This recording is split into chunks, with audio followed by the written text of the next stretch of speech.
document. CU is officially the greatest college hockey program of all time. Here, the head coach of the University of Denver men's hockey program, David Carle. David, hello. How we doing? Good to see you. You as well. I feel like we were just on this ice sheet celebrating yet another national championship. You're starting to be like Forrest Gump going to the White House. So we went to the tournament again, and we won again. Still fresh in your mind, or no? Yeah, for sure. I think anytime you do something that special with a group, it never leaves your mind. And so we're really proud of the season that we had, and certainly looking forward to turning the page and creating this year's rendition of Pioneer Hockey in our 75th anniversary season. There's a lot to look back upon, the illustrious tradition that we have, and we certainly want to try and add to that this year. 10 national championships now for the program. 3 of them have come in the last 7 years. We've been lucky to be around all 3 of those. Is there 1 or 2, maybe even 3 reasons why this program has been so successful in that time? Yeah, I mean, I think there's many reasons. Certainly the support and the alignment we have from our university leadership, I think, is critical to our success. But I think we've the people that we're recruiting, they want to come be a part of something special and bigger than themselves. And it's a real team first attitude year in and year out. And the guys have bought into that. And I think the success is obviously shown on the ice. All to say that it's a really hard thing to do, and there certainly takes some. You've won 3 times in 7 years. There takes some luck involved, to be quite frank. And I think I was reading Ron's season notes, and they are epic. They are. Yeah. We won 3 one-goal games in this year's run to the NCAA championship, and the last time we had done that was on our 22 championship run when we beat Duluth, Lowell, and Michigan. So, like, to win these tight games, we feel obviously really fortunate, but that the guys have been able to execute in those big moments, and just so proud of them and the program as a whole. We like to celebrate our champions here, but I think it's important that we recognize and understand that everybody that's walked through these doors is a part of being a part of this record-breaking program and hanging these 10 banners. So we're proud of everyone that's come through, whether they've won or not here, but certainly those teams that win get elevated to a little different level. Mentioned those one-goal games.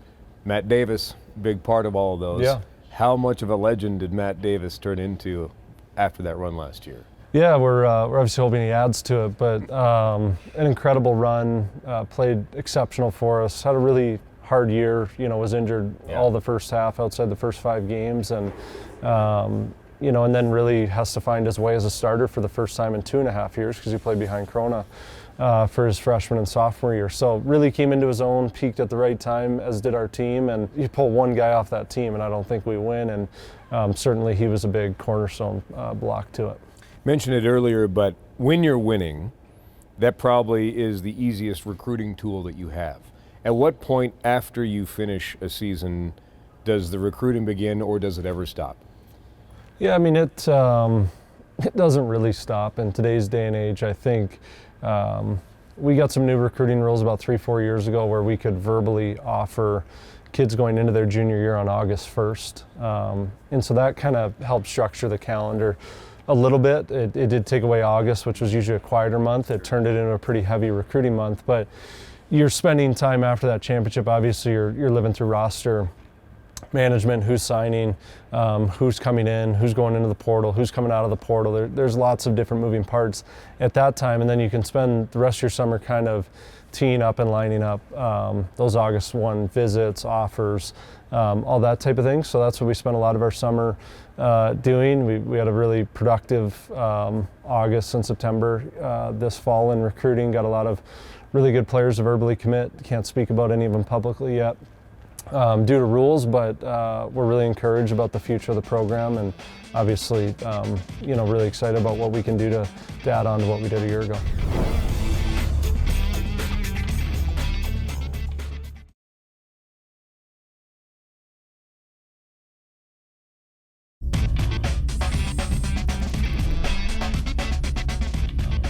Name some new captains for the upcoming season. What goes into that process, and how long does it really take to know that you have found leaders for a team going into a certain year? Yeah, we put a lot into it. We found that sometimes you can maybe rush those decisions, and we feel like going a little bit slower with it is usually good. And even if you think you have the guy or the group of guys, to have them kind of earn it and also get to know the freshmen and have the freshmen get to know them, I think is really important. So we actually begin the process in the springtime, get some feedback from the players for potential leaders, share some of that information with them, things they can work on.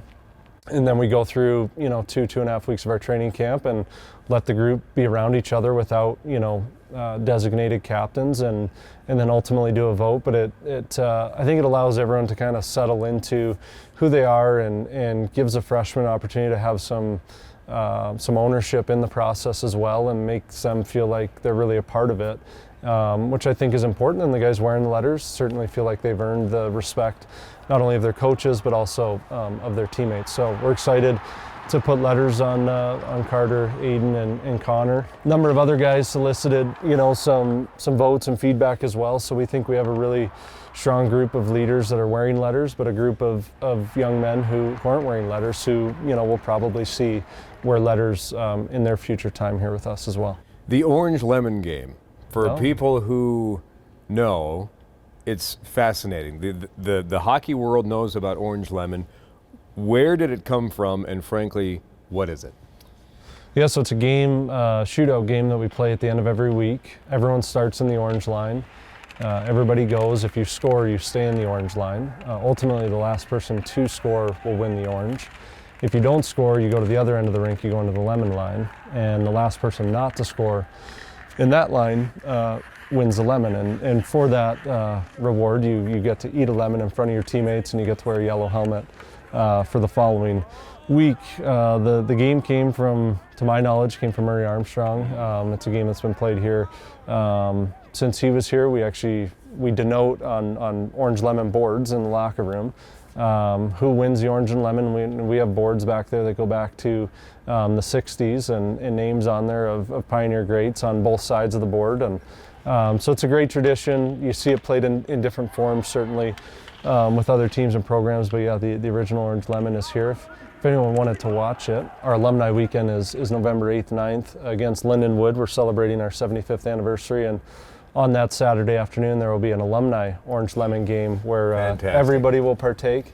We have about 140 guys signed up for the event, so there'll be probably 70 or 80 of them skating, and it might take a while, but someone will be winning an orange and someone will be eating a lemon.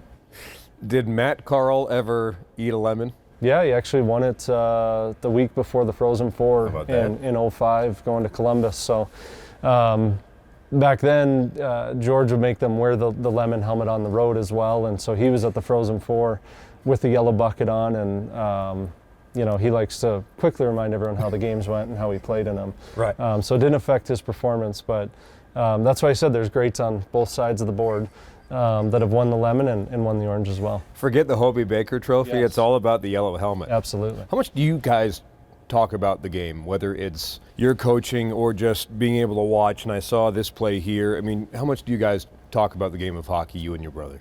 A bit, probably not as much as people think. He's busy, 4 kids. He certainly tries to watch. 4 now? Yeah, 4. He'll try and watch as many as he can. So I'll get texts, sometimes mid-game, but usually after the game when he is watching. But he certainly has an affinity for certain players and enjoys watching certain guys on the team. And I think now that his kids are, his oldest is 10, so they're more into the game. So I think it's easier for him now than it was maybe 5 years ago for him to sit down with his family and actually watch a game. His kids are of age where they're kind of taking an interest to it. And so yeah, it's been fun for him. They live up in Minnesota, so they're leading our recruiting efforts over there in Minnetonka, wearing all their DU gear around the Minnetonka hockey rinks. Perfect. Nice, rich environment to recruit from. Yes. As the Carle brothers support each other. David, thanks for the time as always, and go get another one this year. Awesome. Thanks, Connor. Thanks for coming by.